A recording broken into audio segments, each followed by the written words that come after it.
बिस्मिल्लाहिर्रहमानिर्रहीम। अस्सलाम वालेकुम नाज़रीन, आप देख रहे हैं प्राइम टाइम विद टीएम। मैं हूं तारिक महमूद। एक कन्फ्यूजन की सी फ़ज़ा है और उसकी वजह है गुज़िश्ता रोज़ जो नेशनल क्राइम एजेंसी की जो तहकीकात और उसके बाद जो आने वाला फ़ैसला है, उसके बाद सूरत हाल ये है कि दो बहुत ही मुतज़ाद किस्म के बयानिए सामने आ रहे हैं। एक बयानिया पाकिस्तान मुस्लिम लीग नून का, जिसमें वो कहते हैं कि हक़ की फ़तह हो गई, सच की फ़तह हो गई।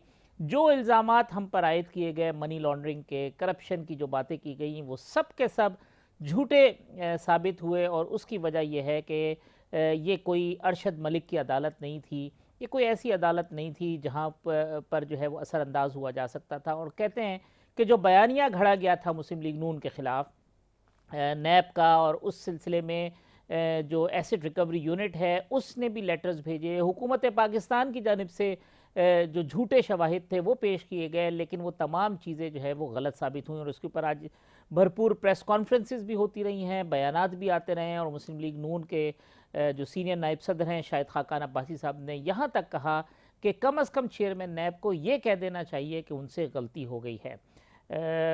आज जो मुस्लिम लीग नून का इजलास था उसके आगाज़ में ही न सिर्फ ये कि मुबारकबादों का सिलसिला था और माहौल यह था कि जैसे कामयाबी हो गई है। दूसरा बयानिया हुकूमत का है, जिसमें वफाकी वज़रा बिलखुसूस जो मुशीर हैं वज़ीर आज़म के शहजाद अकबर साहब, वो ये कहते हैं कि कोई मुकदमा था ही नहीं तो बरियत कैसे हुई। और मामला ये था कि सलमान शहबाज साहब के अकाउंट जो है वो मुंजमद किए गए थे। इसका शहबाज शरीफ साहब के साथ कोई ताल्लुक़ नहीं था, लेकिन मुस्लिम लीग नून उसको इस तरह से पोर्ट्रे कर रही है जैसे उन्होंने कोई बहुत बड़ी कामयाबी हासिल कर रही है। ना कोई मुकदमा था, ना कोई बरियत हुई है, ये फेक न्यूज़ है। और जो मीडिया है उसको इज्तनाब करना चाहिए इस सारी सूरत हाल से। तो दो मुख्तलिफ बयानियाँ हैं, भरपूर प्रेस कॉन्फ्रेंसेज हो रही हैं दोनों जानिब से, और आवाम परेशान है कि पाकिस्तान तहरीक इंसाफ के लोग ठीक कह रहे हैं या पाकिस्तान मुस्लिम लीग नून के लोग ठीक कह रहे हैं। दूसरी अहम बात, फवाद चौधरी साहब ने वफाकी काबीना का जो इजलास के बाद जो ब्रीफिंग दी, उसमें कहा कि हुकूमत जो है वो अपोजिशन के साथ मुज़ाकरात करना चाहती है। वज़ीर आज़म साहब ने कहा है इलेक्टोरल रिफॉर्म्स के हवाले से और उसके हवाले से जो पार्लिमानी कमेटियां हैं, जो एक लार्जर पार्लिमानी कमेटी यानी दोनों हाउसेस की जो बात हो रही है उसको, और पार्लिमानी जो रहनुमा हैं उनको भी हम ब्रीफिंग देंगे, एतमाद में लेंगे। कुछ उन्होंने कहा कि अली मोहम्मद ख़ान साहब की और बाबा रहमान साहब की ज़िम्मेदारी भी लगाई गई है, लेकिन साथ साथ वो ये भी कह गए कि हम जो है वो अपने इस मामले को जॉइंट सेशन के एजेंडे में रखेंगे। यानी दो तरफ़ा जो मामला है हुकूमत का है कि अगर अपोजिशन के साथ मुज़ाकरात कामयाब हो जाते हैं तो ठीक है, और वो मुज़ाकरात ये कि बकौल अपोजिशन के जो उनके टर्म्स एंड कंडीशन जिसमें उनकी सुई ईवीएम पे अटकी हुई है, और अगर वो नहीं होता तो फिर इसको जॉइंट जो सेशन है उसके अंदर से वो अप्रूव कराने की कोशिश करेंगे। मुस्लिम लीग नून के जो कायद हैं उनकी जानिब से भी आज एक बहुत ही इंपॉर्टेंट बात की गई है कि हम वोट की इज़्ज़त चाहते हैं, चाहे मफ़ाहमत के ज़रिए हो चाहे मज़ाहमत के ज़रिए हो। इन तमाम मौज़ूआत पर आज के प्रोग्राम में गुफ्तगू करेंगे। मेरे साथ मौजूद हैं इंतहाई सीनियर रहनुमा पाकिस्तान पीपल्स पार्टी के मोहतरम जनाब सेनेटर ताज हैदर साहब मुझे ज्वाइन कर रहे हैं। पाकिस्तान मुस्लिम लीग नून के रहनुमा साबिक वफाकी वज़ीर मोहतरम जनाब चौधरी जाफ़र इकबाल साहब, और मेरे साथ मौजूद हैं पाकिस्तान तहरीक इंसाफ के रुकन कौमी असम्बली मोहतरम जनाब इब्राहिम खान साहब। ताज हैदर साहब, ये अब चूँकि एक तरफ तो पीटीआई है, दूसरी तरफ मुस्लिम लीग नून है, बीइंग अ पॉलिटिकल वर्कर, क्योंकि आपका ताल्लुक इन दोनों पार्टियों से नहीं है, पाकिस्तान पीपल्स पार्टी से, और एक आम आदमी के तौर पे जब आप कल से आज तक टेलीविज़न स्क्रीन और जो मुतज़ाद बयानियाँ देखते हैं, तो क्या फ़ैसला के ऊपर आप पहुंच जाते हैं? फ़ैसला के हकीकत क्या है, या आप भी कंफ्यूज हैं जिस तरह 22 करोड़ आवाम कंफ्यूज है कि मामला है क्या? नहीं नहीं, लोग भी कंफ्यूज नहीं है, मैं भी ठीक। कंफ्यूज नहीं है। ठीक। मैं देखता ही नहीं इन चीज़ों को। अभी आपकी टीम यहाँ खड़ी है, मैं तो बीबीसी देख रहा था। ये तमाम चीज़ें जो हैं ये अदालतों का काम है, अदालतें करती रहें, ये हमारा मसला तो नहीं है। और दाएं बाजू की जो मसला है वो ये होता है कि बजाय इसके कि पॉलिटिक्स पे बात करें, पॉलिसी पे बात करें, वो पर्सनैलिटी पे बात करते रहते ठीक। हैं। तुम्हारे जूते पे पॉलिश नहीं है तो तुम्हारे बाल ठीक नहीं बने हैं तो लिहाजा तुम गद्दार हो, इस किस्म के चलते रहते हैं। लेकिन ये कि कोई भी संजीदा जो शख्स है वो इन चीज़ों पे ध्यान नहीं देता, तो वो सर। अपने उसका मामला है। अच्छा, एक बड़ी बात हुई है जी।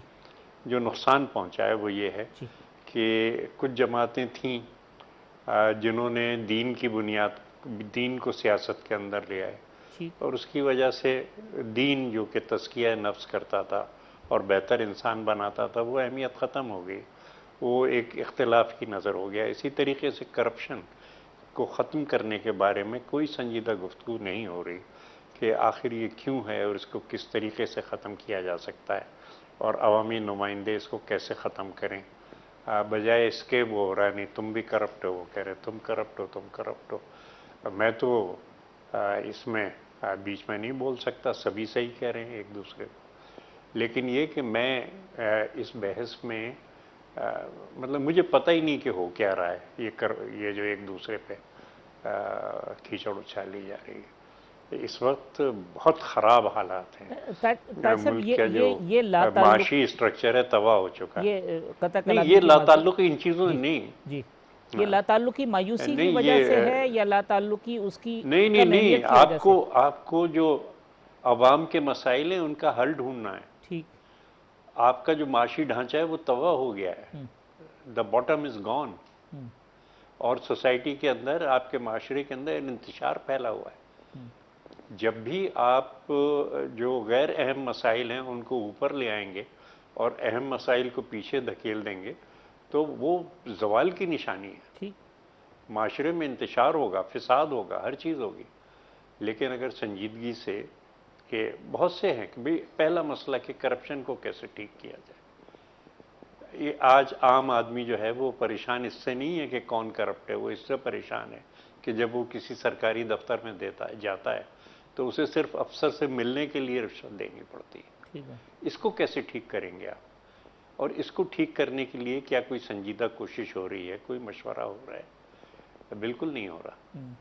किस तरीके से इसे कंट्रोल किया जाए? आम आदमी का ये मसला है। आम आदमी जब दुकान पे जाता है तो उसका ये मसला होता है कि जी 350 रुपये किलो कहाँ से घी खरीदे वो।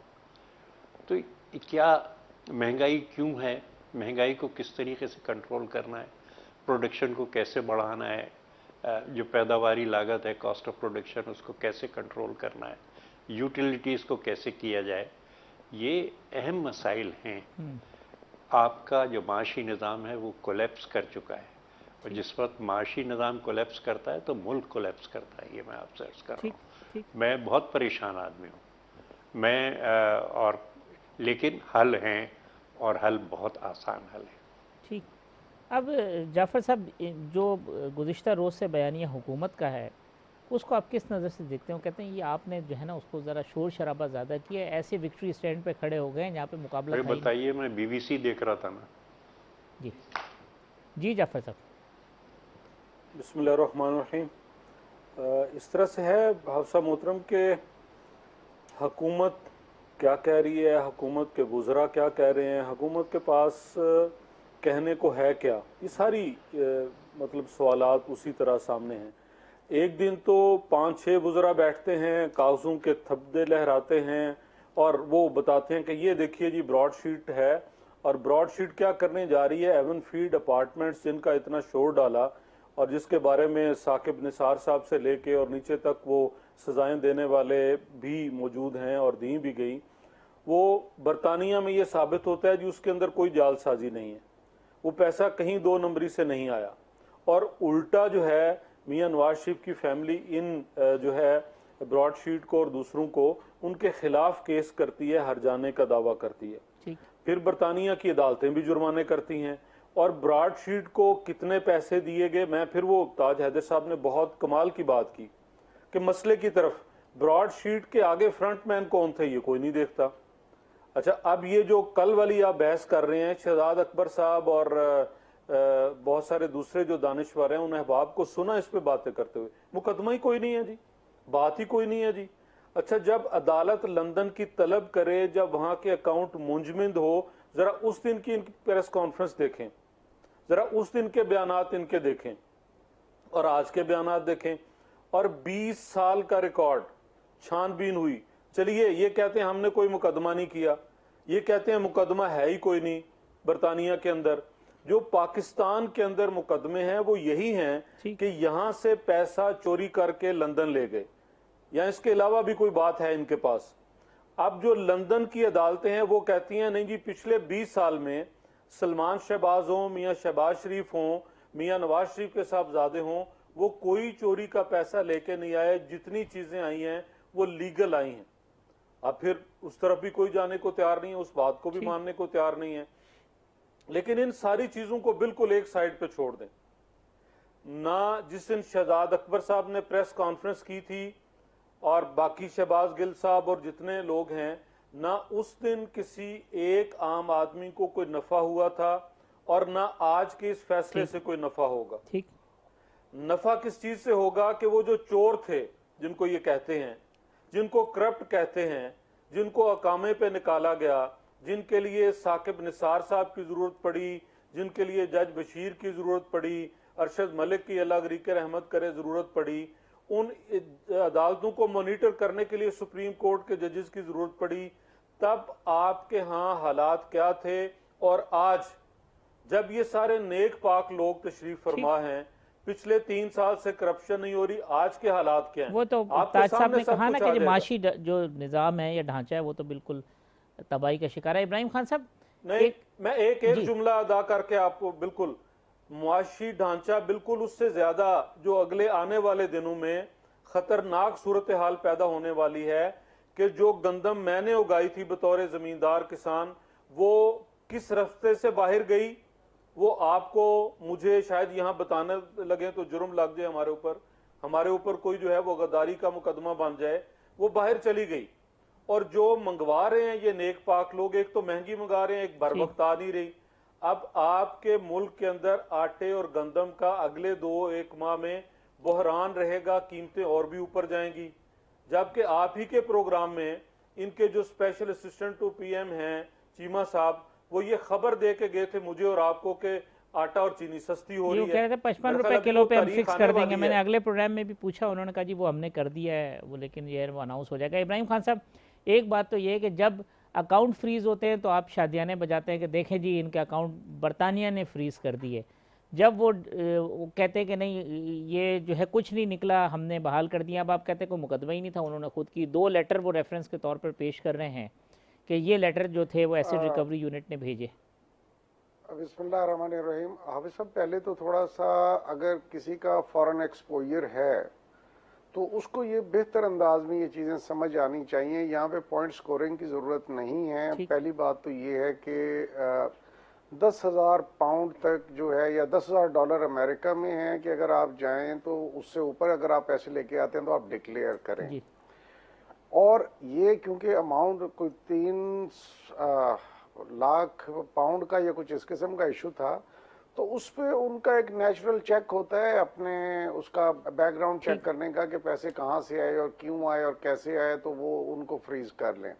ये तो वन एस्पेक्ट हो गया जो कि उनकी कॉमन प्रैक्टिस है वहाँ पे, जिसपे कि कोई इतना उसकी रूटीन मैटर है।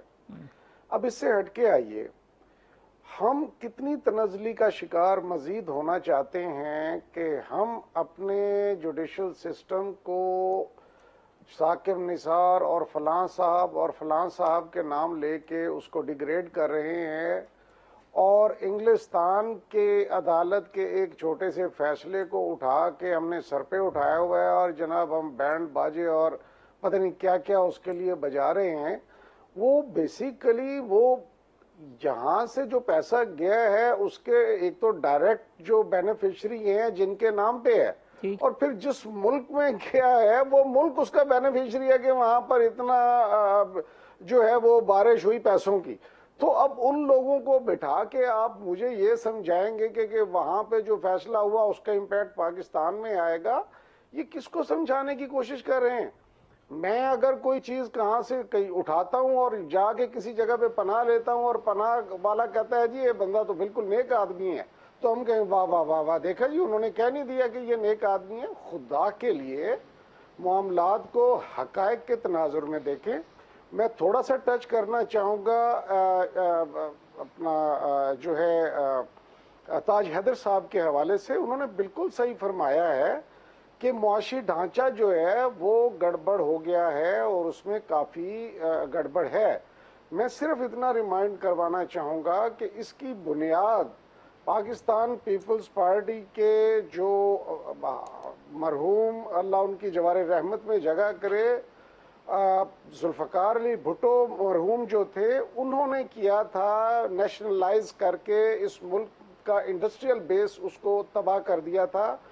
और जिस कारखाने में मकसद लेट से कि 500 आदमी की ज़रूरत थी, वहाँ पर 2500 बाद में भर्ती कर दिए गए और सिर्फ अपना वोट बैंक जो है क्रिएट करने के लिए वायबिलिटी ऑफ बिजनेस को भी ना देखा गया। और उसमें जो है जो एक पर्सनल इंटरेस्ट होता है प्राइवेट एंटरप्रेन्योर का, वो भी ख़त्म हो गया। तो अगर वो काम उस वक्त ना होता प्राइवेटाइजेशन का, तो आज मुल्क के डायनामिक्स, इकोनॉमिक डायनामिक्स बहुत डिफरेंट होते। ठीक, लेकिन ऐसा ना हो पाया बदकिस्मती से। चल मैं जवाब भी ले लूँ ताज साहब, इस पे ज़रा कमेंट कर दीजिएगा। वो कहते हैं जी इब्तिदा नेशनलाइजेशन से हुई, फिर इदारों में मेरिट के बरखिलाफ भर्तियाँ, इदारे भी बैठ गए और माशी ढांचा भी इसी वजह से बैठ गया। देखिए सीधी सी बात है, शहीद जुल्फ़िकार अली भुट्टो को तो आपने फांसी दे दी, वो मामला तो ख़त्म हुआ। 40 साल 45 साल से आप कह रहे हैं private sector is the engine of growth. Where is that private sector? अब आपको सोचना पड़ेगा कि ये प्राइवेट सेक्टर जो है ये क्या कर रहा है, और इसमें ईमानदारी से काम करने वाले जो प्राइवेट सेक्टर के लोग हैं उनकी कोई जगह बनती है या नहीं, इस वक्त जो सूरत हाल है। पब्लिक सेक्टर के अंदर जी हाँ बड़े बड़े काम किए भुट्टो साहब ने, एक पूरी इंडस्ट्रियल बेस बनाई, हैवी मैकेनिकल कॉम्प्लेक्स और एरोनॉटिकल कॉम्प्लेक्स, और पाकिस्तान स्टील मिल और टैक्स का ये एक पूरी की पूरी चीज़ें जो थी, और एक अलग से पोर्ट, और ये तमाम के तमाम। मेरे ख्याल से इकॉनमी नहीं उठ सकती जब तक कि पब्लिक सेक्टर हैवी इन्वेस्टमेंट ना करे, और प्राइवेट सेक्टर को 40 साल दिए गए थे, इकॉनमी इस हालत तक पहुंच गई। अब जैसे सिंध में हम कर रहे हैं कि पब्लिक प्राइवेट पार्टनरशिप के अंदर काम कर रहे हैं, पाकिस्तान की सबसे बड़ी प्रोजेक्ट थरकोल की हमने पब्लिक प्राइवेट सेक्टर के अंदर की है, 54% उसमें पब्लिक सेक्टर का हिस्सा है। तो ये तमाम चीज़ें ठीक है, और मुझे हैरत इस बात पे है कि किसी को शहीद करने के बाद भी नफ़रतों का खात्मा नहीं होता, उसके पूरे ख़ानदान को तबाह करने के बाद भी नफ़रतों का खात्मा नहीं होता। और जो मैंने कहा था कि वजूहात को देखा जाए, मगरिब ने टैक्स हेवन्स बना रखी हैं, ठीक, केमन आइलैंड है या दूसरे आइलैंड हैं, और वहाँ पे दुनिया भर की दौलत जो है नाजायज़ दौलत वो जाती है, और उसके बाद आप उसको इन्वेस्ट करते हैं। हमें आवाज़ इस चीज़ पर उठानी चाहिए कि आपने ये जो सेफ हेवन्स बना रखी हैं कि जो लूटा हुआ पैसा है उसको वहाँ रखा जाता है, आप उसको ख़त्म करें। मुझे एजाज़ मिला था यूनाइटेड नेशंस में जाने का, मैं तो यही कहा कि बाबा इसको तो बंद करो, ये क्या हो रहा है। एक दफ़ा रॉबर्ट मैकनारा से वो थी मुलाकात मेरी, इत्तेफाकिया मुलाकात थी, वो कहने लगे कि जी नारकोटिक्स का मसला उन्होंने उठाया। मैंने कहा जनाब ये जो आपके यहाँ जो चैनल्स हैं आप उनको बंद कर दीजिए तो आपका मुल्क महफूज हो जाएगा। ठीक बात। तो बड़े हंस के कहने लगे, उस वक्त रिपब्लिकन पार्टी के प्रेसिडेंट थे, कहने somebody in the White House is sure making a बक।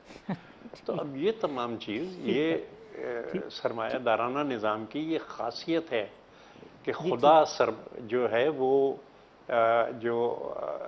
जिस खुदा का और जिस तौहीद की हमारे नबी पाक ने तालीम की थी वो एग्जिस्ट नहीं करता। अब सरमाया खुदा है, अब मार्केट खुदा है, अब प्रॉफिट जो है वो शरीयत है। मतलब गुनाह और सवाब के म्यार बदल गए, इखलाकियात बदल गई, हर चीज़ जो कि बेची नहीं जा सकती थी वो अब बाज़ार के अंदर रखी हुई है। ये तमाम चीज़ें जब तक चलेंगी तो ये माशरे में इंतशार बढ़ता जाएगा। आपको 40 साल मिले हैं, भुट्टो को तो 3 साल 3.5 साल बाद आपने फांसी दे दी थी। 40 साल प्राइवेट सेक्टर क्या कर, और प्राइवेट सेक्टर में अब कितनी इंडस्ट्रीज हैं जो बंद हैं। सिंध के अंदर मुझे पता है 8000 इंडस्ट्रीज बंद हैं। बैंकों का सरमाया, वो ज़मीन, वो बिल्डिंग है, वो मशीनरी, वो सब की सब जो है वो गल सड़ रही है। ये इस तरीके से नहीं चलते। तो अच्छा मैं एक ब्रेक ले लूँ, ब्रेक के बाद आते हैं, ब्रेक के बाद आते हैं तो फिर प्रोग्राम को आगे कंटिन्यू करते हैं।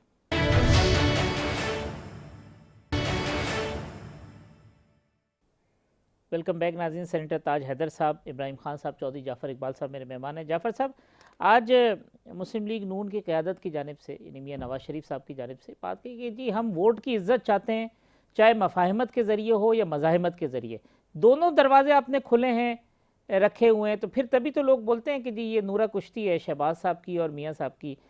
कभी वो छोटे मियाँ साहब को आगे कर देते हैं कि आप मफाहिमत करें, कभी अपनी बेटी को आगे कर देते हैं कि जी चलें जी अब आप मज़ाहिमत को लीड करें। जी बिल्कुल असद, आपका बड़ा मोतबर सवाल है और मैं खुल के इस पे बात करूंगा। पहले मोहतरम इब्राहिम खान साहब ने कहा कि जी हम अपने निज़ाम अदल को कोसते हैं। मैं तो कोसूंगा जी, मैं एक आम आदमी हूं, मैं कोसूंगा। मैं साकिब निसार साहब को भी कोसूंगा, मैं खोसा साहब को भी, जिन्होंने सिसिलियन माफिया कहा था, उन्हें भी कोसूंगा।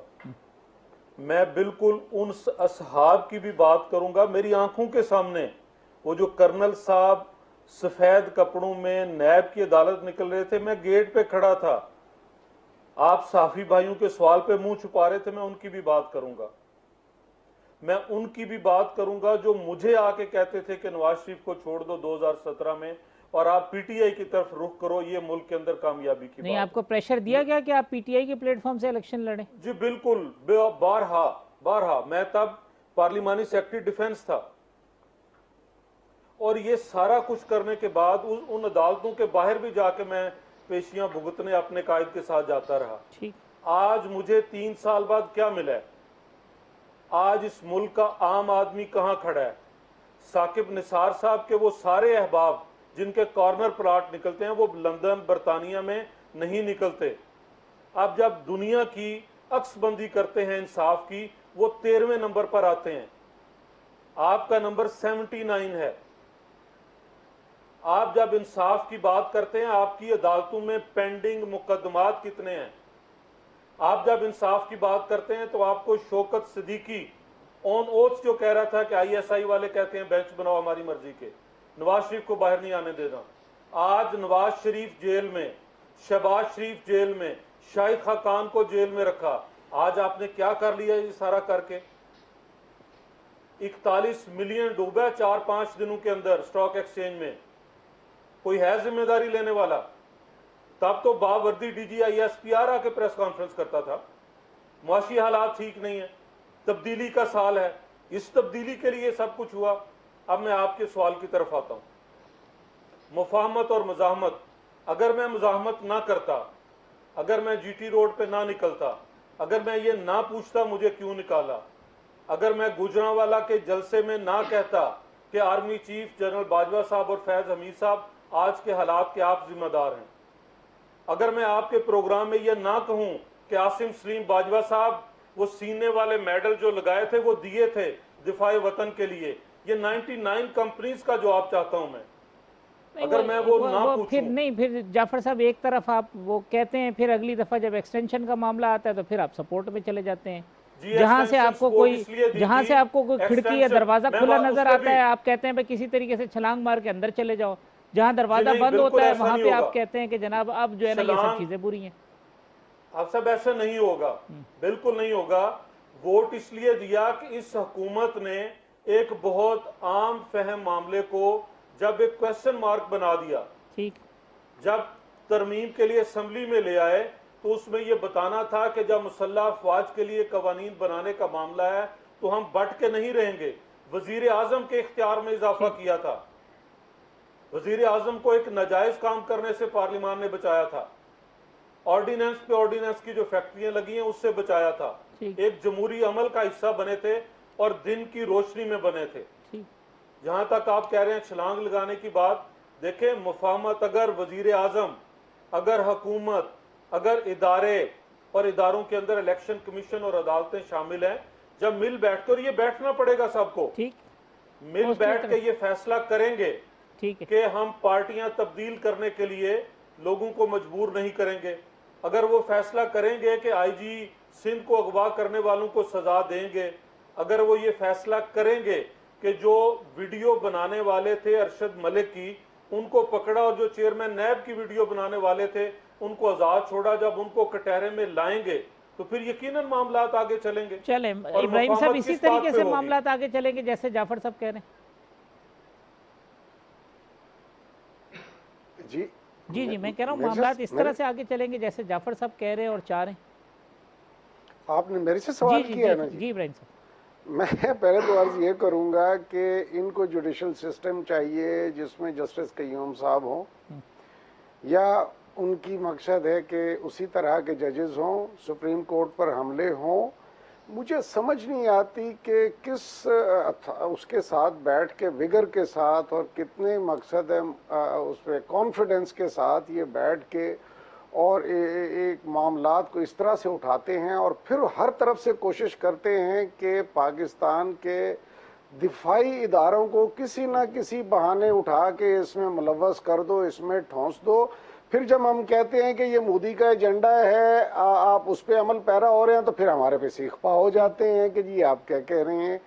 देखिए, इनका माजी जो है वो किसी से छुपा ढका नहीं है। 35 साल इनको प्रोटेक्शन दी गई। एक एक सेकंड मकसद है कि 5/2013 में इलेक्शन क्लोज हो गए थे। 11 बजे मियाँ साहब फरमा रहे थे मुझे 2/3 मेजॉरिटी चाहिए। अब ये वो क्योंकि यूज टू हैं इस किस्म की मराहत के, और अगर जब फेयर बेसिस पे इनको इलेक्शन को जो है फेस करना पड़ा है तो इनको तकलीफ हो रही है। और फिर ये तरह तरह की कहानियां घड़ के मामलात को देख के, आप देखें 60 की दहाई के बाद पहली दफा है इस वक्त आपके डैम्स बन रहे हैं अल्हम्दुलिल्लाह।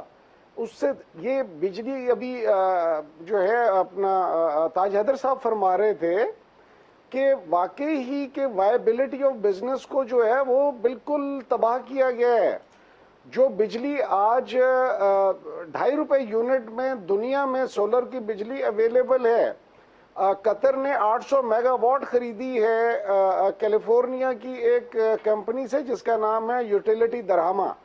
वही बिजली आज हम जो है वो ₹25 यूनिट पे ले रहे हैं। ये कॉन्ट्रैक्ट्स किन्होंने किए थे? ये 20-20, 25-25 साल के मुआहदे इतनी महंगी बिजली के किन्होंने किए थे? अल्टरनेट एनर्जी की तरफ क्यों नहीं गए? जब आप बिजली महंगी करेंगे तो कॉस्ट ऑफ प्रोडक्शन खुद ब खुद इतनी ऊपर चली जाएगी कि आपका बिजनेस वायबिलिटी रहना ही नहीं।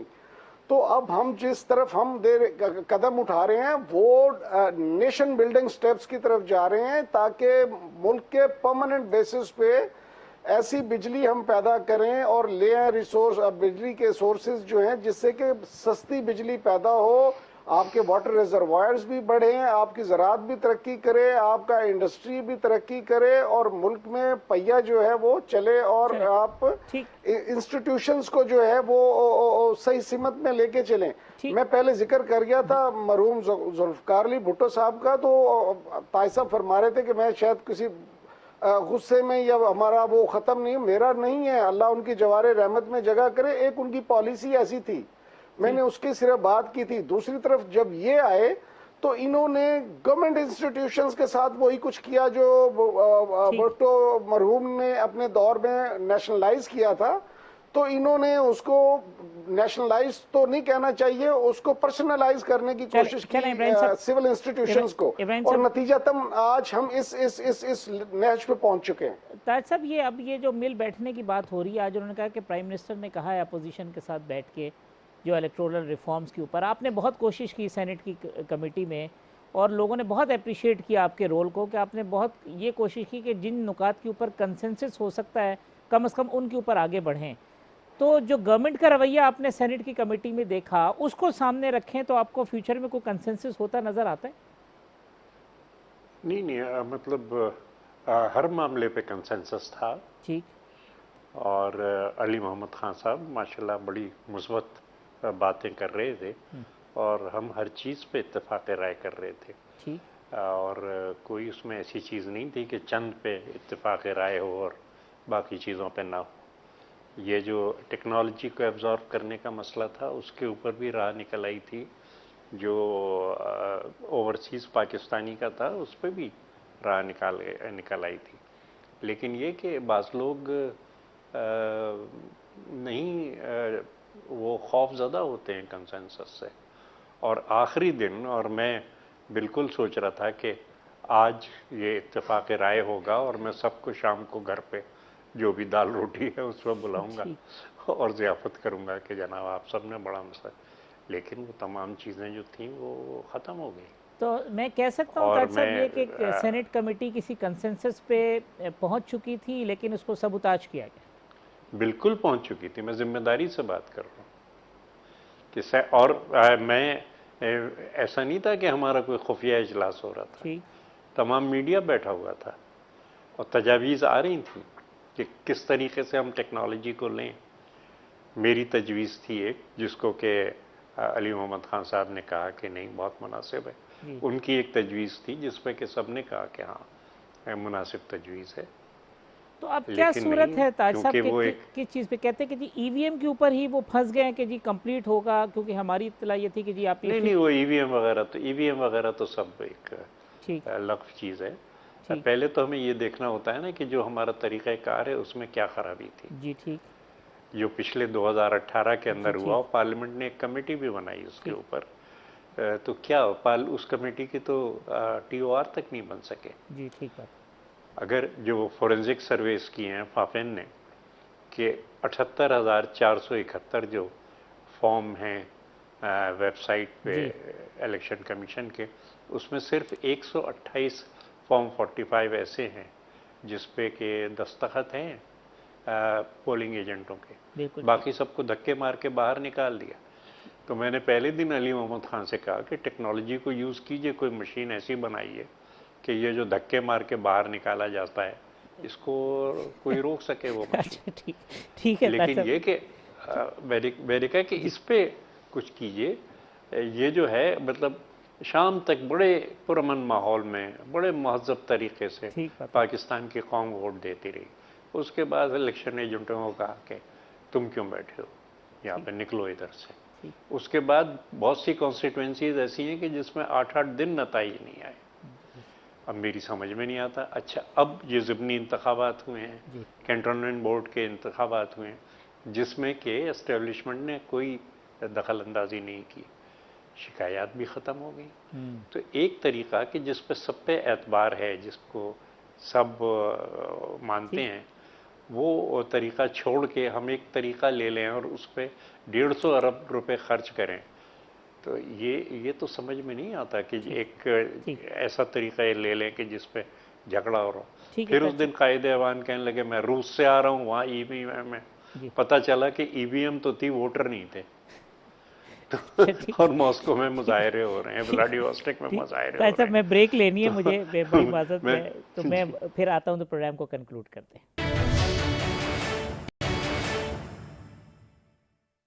वेलकम बैक नाज़रीन। जाफ़र इकबाल साहब, लास्ट सेगमेंट है, वक्त कम है। ताज हैदर साहब ने कहा कि भाई सब कुछ हो जाएगा, मगर ये कहाँ होगा, ये जो कहाँ लिखा हुआ है कि एजेंट्स को जब बाहर निकाल देंगे धक्के मार के, तो वो मामला कैसे सॉल्व होगा?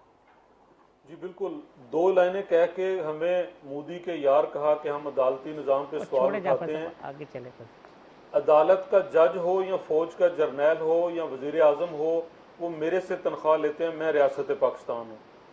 जो हकूक मैंने दिए हैं उससे उल्ट काम करेंगे तो मैं बात करूंगा, मुझे कोई भी सजा दे मैं उसके लिए आईन पाकिस्तान ने जो हुकूक दिए हैं, जो लिमिटेशंस हैं जिसकी, आईन पाकिस्तान मेरे इस दस्तखतों से बना है ना जी, ठीक, उसके मुताबिक चलेंगे तो दुरुस्त है, नहीं चलेंगे तो मैं बात करूंगा, मुझे कोई बुलाएगा तो मैं हाजिर हूँ। ठीक।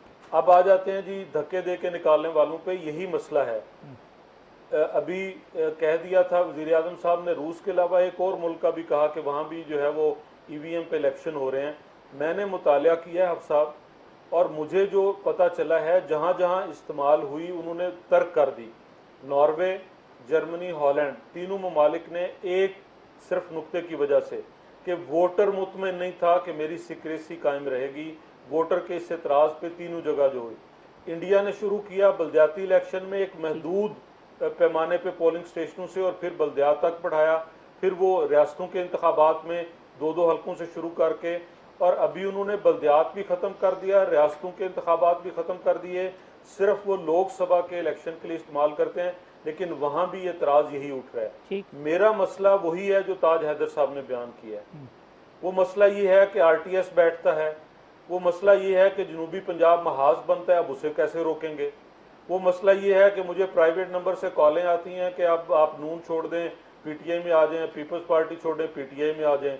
मेरा मसला ये है कि मुझे जो है इंतखाबात के अंदर लेवल प्लेइंग फील्ड नहीं मिलता। मेरा मसला ये भी है कि वो मेरे मीडिया को मेरी आवाज़ आगे नहीं पहुंचाने दी जाती, उन्हें कहा जाता है जो हम कहते हैं वो दिखाओ। जब ये चीज़ें होंगी तो फिर आप कैसे शफाफ इंतखाबात का इलेक्शन मैनेजमेंट यानी इलेक्शन मैनेज और pre poll rigging, Ibrahim Khan साहब कागज पे सब चीज़ें ठीक है, वो जो कहते हैं अगर इलेक्शन चोरी हो जाए तो फिर क्या करें? जी बिल्कुल, मैं खुद उसका विक्टिम हूँ 2013 के। मेरी अभी तक सुप्रीम कोर्ट ऑफ पाकिस्तान में पिटीशन पड़ी हुई है और मुझे सुन के थोड़ा सा महसूस भी हो रहा हूँ इन बातों से कि छांगा मांगा से लेके और फ्लाइट हुई मुस्लिम लीग नून से काफ लीग में, फिर काफ लीग से फ्लाइट हुई नून लीग में, ओहो, फिर उधर से आपकी तरफ हो गई, एक ही बात है, ये घूम रहे हैं सारे मामला, वो सारे घूम फिर के किस फिर तरह मकसद है कि पीटीआई में हो गई। मैं किसके हाथ पे अपना खून तलाश करूं, अपना लहू तलाश करूं, अपना जी अपना लहू तलाश करूं। बैठे में आप शेर गलत नहीं, सबने दस्तार क्या है वो, मैं तो एक मेरी वो शेरो शायरी बहुत बुरी है, लेकिन समझाने का मकसद ये था कि मकसद है कि जो लोग ये प्रैक्टिस करते रहे हैं through out there political career, आज वो बैठ के हमें ये भाषण दे रहे हैं। यानी पहले ये बेनिफिशियरी थे, अब विक्टिम हैं, तो आप इनको एतराज है, आप ये कह रहे हैं? हाँ, हम इसीलिए चाह तो रहे हैं। आज आप बेनिफिशियरी हैं, कल विक्टिम आप होंगे इब्राहिम खान साहब, वो ये भी कह रहे हैं। सर मैं इतना सिर्फ कह रहा हूँ, ईवीएम हो या कोई सिस्टम हो, इकट्ठे बैठ के ऐसा सिस्टम इवॉल्व करें कि हर इलेक्शन के बाद ये तमाशा खत्म हो जाए कि जी वो उसने बेईमानी कर ली, ये मैंने बेईमानी कर ली, ये फना ने बेईमानी कर ली। आप आए बैठे, जो डेलिब्रेशंस हैं, जो आपकी रिकमेंडेशंस हैं वो लें, सिस्टम को बेहतर करें ताकि आइंदा के लिए कोई जमात किसी पे उंगली ना खड़ी कर सके।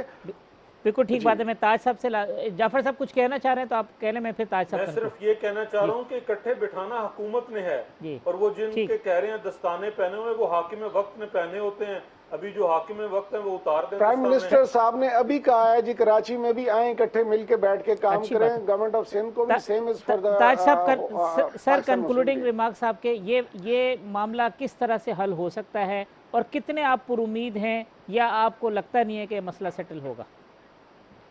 भाई ईमानदाराना इलेक्शन करा दें, और क्या है? ईमानदाराना इलेक्शन बात है कि हमारे पास कराने का मामला मौजूद है जी। ये ज़िमनी इंतखाबात हुए हैं, सब हुए हैं, कैंट के इंतखाबात हुए हैं, उसी कानून के तहत हुए हैं, कोई एतराज़ नहीं हुआ, इसमें क्या परेशानी है?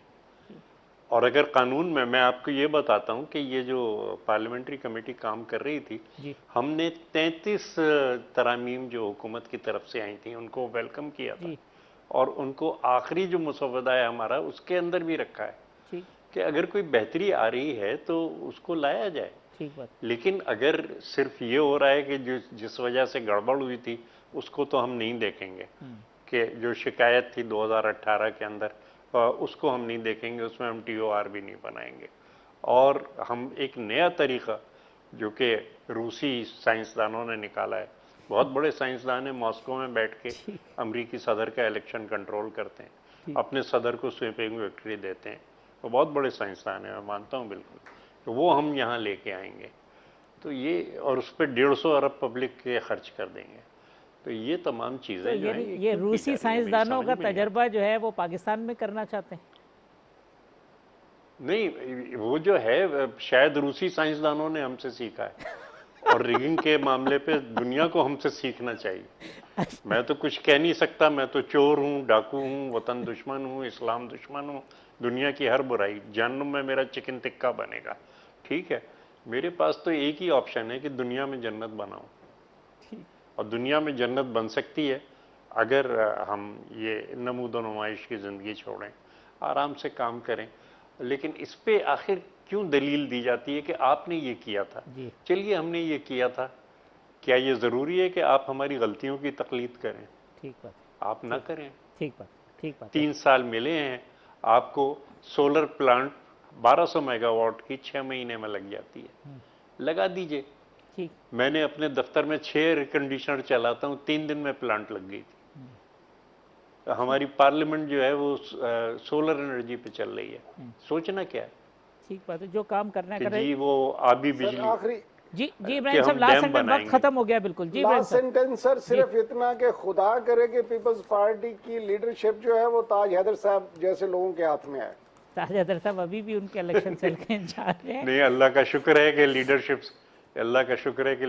सुन रही है। अल्लाह अच्छा, करे हर कि अच्छी PTI बात को की सुन रही है और leadership बता भी ताज रही हैदर है। साहब जैसी बातें करे और सीख ले। पीटीआई की लीडरशिप नहीं, और बता भी रही है लीडरशिप, ठीक जो पार्टी की लीडरशिप है, अल्लाह बिलावल साहब की हिफाजत करे, ठीक। वो बता भी रहे हैं और सुन भी रहे हैं। चले, बहुत और शुक्रिया ताज आज हैदर तो साहब। वाजिद शमसुल हसन साहब का बहुत इंतकाल बड़ा, हुआ है, हाँ बहुत तो बड़े बड़ी हमारी आदमी थे। जज्बाती बातें जी भी बिल्कुल, आपस में बड़े हुई। नुकसान हुआ, बहुत बड़े जर्नलिस्ट थे, एक पॉलिटिकल वर्कर थे और पीपल्स पार्टी के लिए बड़ी खिदमत है उनकी। चौधरी जाफ़र इकबाल साहब, सेनेटर ताज हैदर साहब, इब्राहिम खान साहब, तमाम मेहमानों का बहुत शुक्रिया। कल इसी प्रोग्राम में इंशाल्लाह दोबारा इसी वक्त मुलाकात होगी। अल्लाह हाफ़िज़।